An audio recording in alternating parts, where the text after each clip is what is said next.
Hey, I'm Caroline Scruggs, your theremin teacher. If you're theremin curious and maybe you're ready to take the leap and get a theremin of your own, but you have no idea which one to get or where to start, stick around. In this video, I'm going to list the pros and cons of each of my 5 Moog theremins. And at the end, we'll have a grand reveal of which theremin I recommend you starting with and where to get it. Yes, I said it.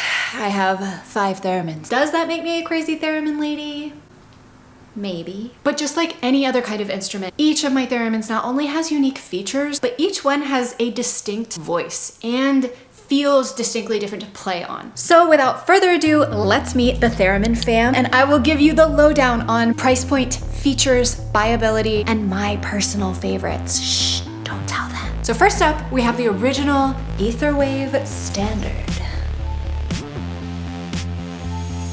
This was my very first theremin and the one that I taught myself on. I've traveled extensively with it and it's held up so well. I ordered and installed this chip called the ESP-E01 module that actually extends the pitch range to 6 octaves and increases the pitch linearity. So I'll leave that link in the description below if you're interested. I absolutely love this baby. I'm very fond of her and I really think that the voice and the tone is one of the nicest. And she's actually the one that I play the most frequently right now. So let's move to the pros and cons of the original Etherwave. The pros. Okay, so this baby is travel size. She is so compact. She has a beautiful tone, 5 registers, and if you add that little module, it will add a 6th register. Now the cons. There's no CV or MIDI control, but on the old Etherwave Plus, there is. This model is no longer produced, so you have to buy used, and it's pretty expensive to buy used. Let's hear how she sounds.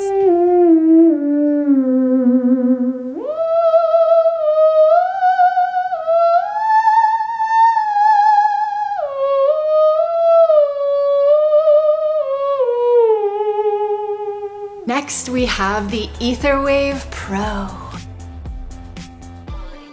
This is my baby. She's kind of the size of a baby. The E-Pro was last produced in the early 2000s and was the last model that Bob Moog himself had a hand in before he passed. So there aren't a ton of them out there. I was searching for years before I found this one online and took a crazy road trip down to Miami to pick it up. She was broken. I had to ship her to France to get fixed. It was a whole saga. But she is basically like the Stradivarius of theremins. My most prized possession.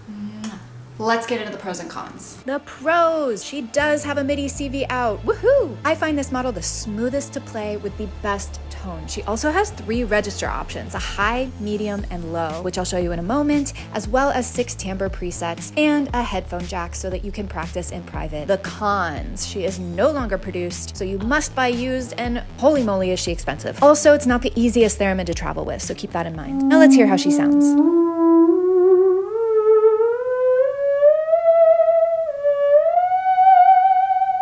Here I am switching in between a couple of timbres to show you. And you can also manually adjust the wavelength and brightness knobs as well.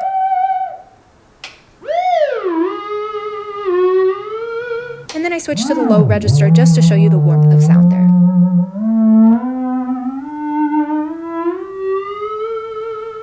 Okay, up next we have the Claravox Centennial.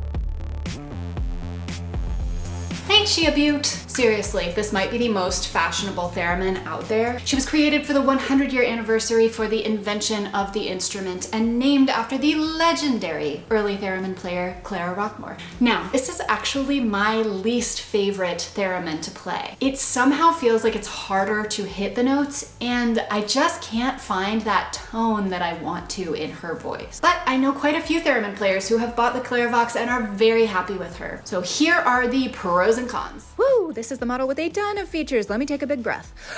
She has quite a unique feature, which is 2 modes. One is traditional, one being modern, and each having different capabilities on the instrument. It has up to 7 octaves, a CV MIDI control. She looks like a gosh dang mid-century modern art piece, and the effects include quantizer, delay, and 6 timbre presets, among many other knobs that you can fiddle with. The cons. She is not currently produced. It was a limited release. Gonna give her $3 signs because she was pretty pricey too. It is very hard to travel with just because of the bulky size, and it's my personal least favorite to play. So here's a little taste of how the Clara Vox sounds. So you can see here I'm switching to the modern mode, which I've honestly always felt like is kind of broken on my Clara Vox, as it just doesn't feel like I can ever get it in tune. Anyway, here's what it sounds like with the quantizer knob turned up.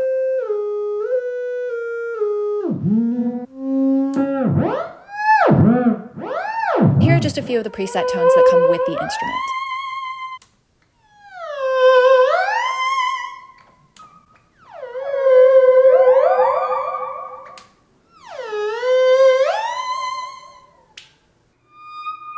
And here's the delay effect, which you can have entirely too much fun with.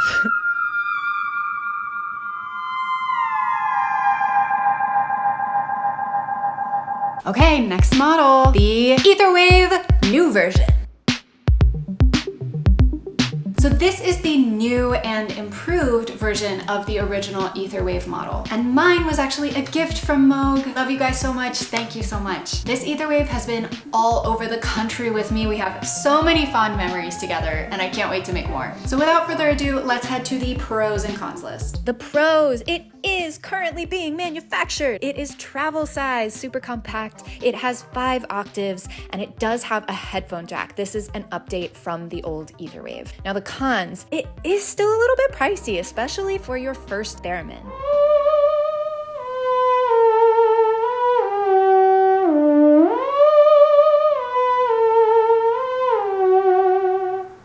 Here I'm just adjusting the waveform and brightness knobs in different variations so you can hear what it does to the tone.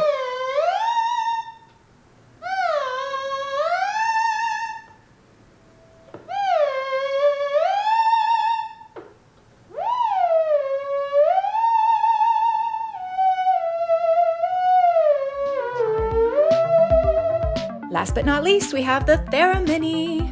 I held out for a long time on getting one of these bad boys, but the fact is that it's one of the most readily available theremins on the market at a really decent price. It's a pretty neat instrument, and I feel like the presets are so diverse that you could actually do a lot with it. As a side note, I always get my instruments and gear from Sweetwater Sound. They have 0 interest payment plans, so you can afford to invest in what you need as a music artist. Check out the links in the description below for more info and for the link for the Theremini. So let's get into pros. The pros, it is currently being manufactured by Moog. The price point is the most budget-friendly of all Moog theremins. It has a built-in speaker, so you don't necessarily need to have an amp. It's got really cool built-in presets and effects, and it has CV MIDI control. The cons? I can't really think of any, honestly.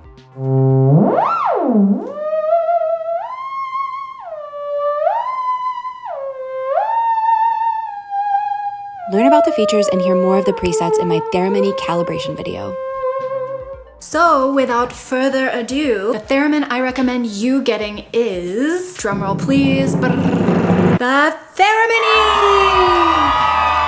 Theremini! Don't wait, go get one, go on. The link is in the description below. And with the Moog Theremini, you are getting so much bang for your buck. Check out my other videos for inspiration and guidance on your theremin endeavors. I have more tutorials on the Theremini coming out very soon. So please hit the like and subscribe buttons if this video was helpful for you, and leave a comment with any of your questions or just to say hi in the comments below. Have a magical day!